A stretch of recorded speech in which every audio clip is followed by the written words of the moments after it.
എമ്പുരാൻ എന്ന ചിത്രം ആദ്യ ദിവസം റെക്കോർഡ് ഫാൻ ഷോ അതിൻ്റെ ഏറ്റവും പ്രധാനപ്പെട്ട അപ്ഡേഷനാണ് ഇന്നൊരു വീഡിയോ ഭാഗത്ത്. വീഡിയോയിലേക്ക് മുൻപ് വീഡിയോ ലൈക്ക് ചെയ്യുക, ചാനൽ സബ്സ്ക്രൈബ് ചെയ്യാൻ വേണ്ടി ശ്രമിക്കുക. പൃഥ്വിരാജിൻ്റെ സംവിധാനത്തിൽ മോഹൻലാൽ, ടൊവിനോ തോമസ്, മഞ്ജു വാര്യർ എന്നൊക്കെ പ്രധാന കഥാപാത്രങ്ങളായി വരാൻ പോകുന്ന ചിത്രമാണ് എമ്പുരാൻ.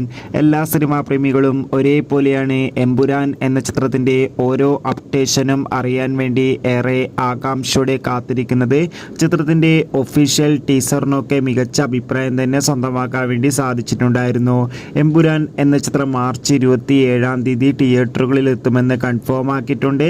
ചിത്രത്തിൻ്റെ ട്രെയിലർ ഉടൻ തന്നെ പുറത്തു വരും. ചിത്രത്തിൻ്റെ അഡ്വാൻസ് ടിക്കറ്റ് ബുക്കിംഗ് ഉടൻ തന്നെ ആരംഭിക്കുമെന്ന് കൺഫേം ആയിട്ടുണ്ട്. അതോടുകൂടി ഇപ്പോഴത്തെ എമ്പുരാൻ എന്ന ചിത്രത്തിന് ആദ്യ ദിവസം റെക്കോർഡ് ഫാൻ ഷോ ആയിരിക്കും നടക്കുക. ഇപ്പോൾ തന്നെ ഏകദേശം 300-ൽ കൂടുതൽ ഫാൻ ഷോ നടക്കുമെന്ന് കൺഫേം ആക്കിയിട്ടുണ്ട്. കാത്തിരിക്കാം ഇനിയും കൂടുതൽ അപ്ഡേഷൻ അറിയാൻ വേണ്ടി. എത്ര പേര് എമ്പുരാൻ എന്ന ചിത്രത്തിൻ്റെ റിലീസിന് കാത്തിരിക്കുന്നു?